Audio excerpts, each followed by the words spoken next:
क्या आप लोगों को लगता है कि क्लाइमेट चेंज के लिए वो महिलाएं जिम्मेदार है जिन्होंने बच्चों को जन्म दिया है?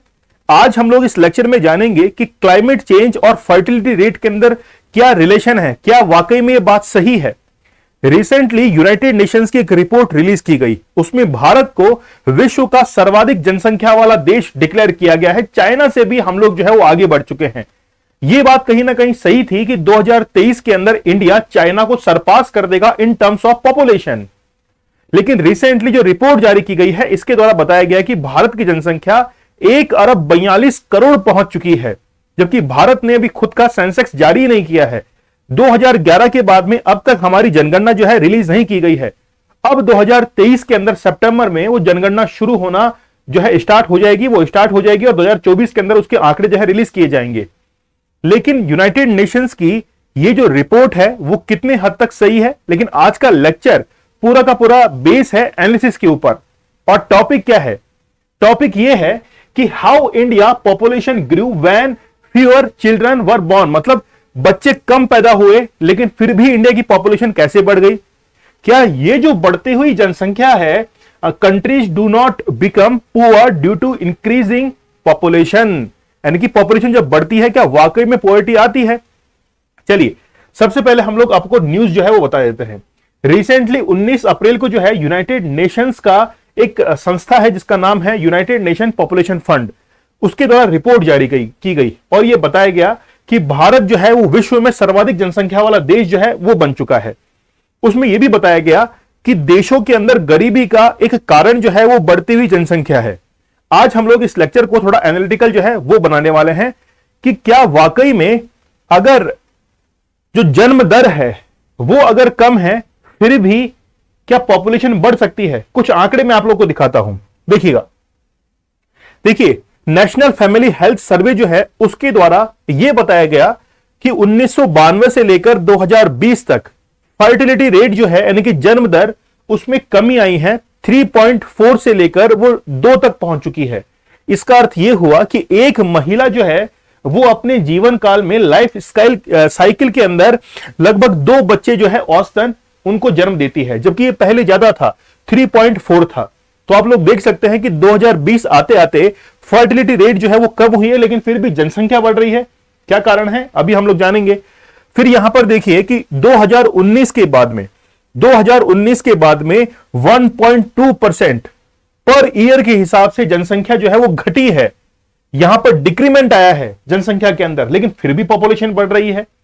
एक एनालिसिस और है, लाइफ एक्सपेक्टेंसी की बात करें, जीवन प्रत्याशा की बात करें तो 1990 के अंदर ये 50 साल था और 2023 के अंदर यानी कि वर्तमान में ये 60 से 70 साल जो है बन चुका है।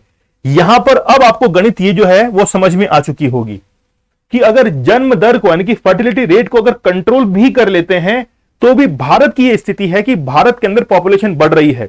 क्यों? क्योंकि चाइना के मुकाबले भारत के अंदर ज्यादा यूथ है, युवा जो है वो भारत के अंदर है। हम लोग कई बार ये कहते हैं कि भारत को अपनी जनसंख्या का इस्तेमाल जो है वो कैपिटल गेन के अंदर करना चाहिए, क्योंकि उसके लिए देखिए अगर कैपिटल गेन करना है तो उसके लिए स्किल्स होना जरूरी है। पॉपुलेशन चाहे कितनी भी बड़ी क्यों ना हो, अगर उसके पास में स्किल्स नहीं है तो वो पूरे देश के लिए एक बोझ बन जाती है। इसीलिए स्किल डेवलपमेंट पे जो है वो ध्यान दिया जाता है। चाइना आगे क्यों निकल गया? उसने अपनी जनसंख्या को एज ए स्किल जो है वो किया और उसके बाद में वहां से कैपिटल गेन करना शुरू कर दिया। चाइना की सबसे बड़ी कमी क्या है? अगर आप लोगों से पूछा जाए कि बूढ़ा होता हुआ देश कौन सा है तो वो चाइना है, और जो बूढ़ा हो चुका देश है वो है जापान। लेकिन भारत की सबसे खास बात यह है कि भारत जो है वो युवा हो रहा है। भारत में युवा जनसंख्या ज्यादा है, जबकि चाइना में 65 वर्ष से अधिक के जो लोग हैं उनकी जनसंख्या ज्यादा है। तो बूढ़ा होता हुआ देश कौन सा हुआ? चाइना। तो अब भिड़ के देख लेना, 1962 में तो फिर भी हम तैयार नहीं थे, अब हम पूरी तरीके से तैयार हैं। ठीक है, चलिए फिर देखिए 1960 की अगर हम लोग बात करें तो मॉर्टेलिटी रेट यानी कि मृत्यु दर प्रति 1000 जन्म पर 162 बच्चे जो है वो मर जाते थे। ठीक है, लेकिन अब जो है वही मॉर्टेलिटी रेट 26 तक पहुंच गई है। मतलब अब हॉस्पिटल्स के अंदर जो फैसिलिटीज इंक्रीज हुई है, हमारे देश के अंदर जो हेल्थ जितने भी प्रोजेक्ट्स हैं वो चल रहे हैं, जिसका रिजल्ट ये निकला है कि अगर कोई बच्चा जन्म लेता है तो वो बहुत लंबे समय तक जीता रहता है। मतलब लगभग 60-70 साल तक वो जिएगा। अब भारत के अंदर आप लोग को पता है कि माइग्रेशन भी होता है। हमारी जनसंख्या तो फिक्स है, लेकिन माइग्रेशन होने से जनसंख्या के अंदर और बढ़ोतरी आ जाती है। ऊपर से कि हम लोग थोड़ा लंबा और जीते हैं, जब लंबा जिएंगे तो अगर मान लीजिए एक बच्चा भी अगर पैदा हो रहा है तो वो भी पॉपुलेशन को बढ़ा रहा है, क्योंकि मरने वालों की जो रेट है वो बहुत कम हो चुकी है। तो भारत के ऊपर ये तो इल्जाम लगाना बिल्कुल सरासर गलत होगा कि भारत ने हेल्थ फैसिलिटीज नहीं प्रोवाइड करवाई हैं। भारत ने हेल्थ फैसिलिटीज प्रोवाइड कराई हैं, उसका नतीजा यही है कि हम लोगों ने मॉर्टेलिटी रेट जो है उस पर काफी हद तक कंट्रोल भी कर लिया है। चलिए कुछ आंकड़े मैं आप लोग को दिखा देता हूं। भारत में 20 साल में आबादी बढ़ी है, लेकिन प्रजनन दर जो है वो घटी है, यानी कि फर्टिलिटी रेट घटने पर भी आबादी बढ़ कैसे गई है, यह भी अपने आप में ताज्जुब की बात है। ये पूरा डेटा जो मैंने आप लोग को बताया है ये यही बयां करता है। आप लोग देख सकते हैं कि 2020 के अंदर जो जनसंख्या है वो 1 अरब 39 करोड़ पहुंच चुकी है, और अब तो आप लोग को पता है कि 1 अरब 42 करोड़ जो है वो पहुंच चुकी है।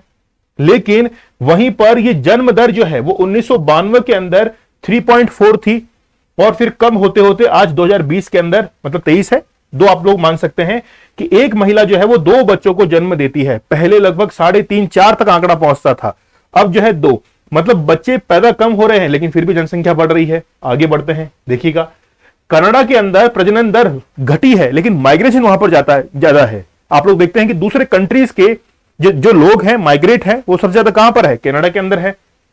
कनाडा के अंदर 3.9 करोड़ जो है वो जनसंख्या है, जबकि प्रवासियों की संख्या कितनी है, जो माइग्रेंट्स हैं उनकी जनसंख्या जो है वो 4.92 लाख है। 4.92 लाख जो है वो वहां पर क्या है, माइग्रेंट्स है।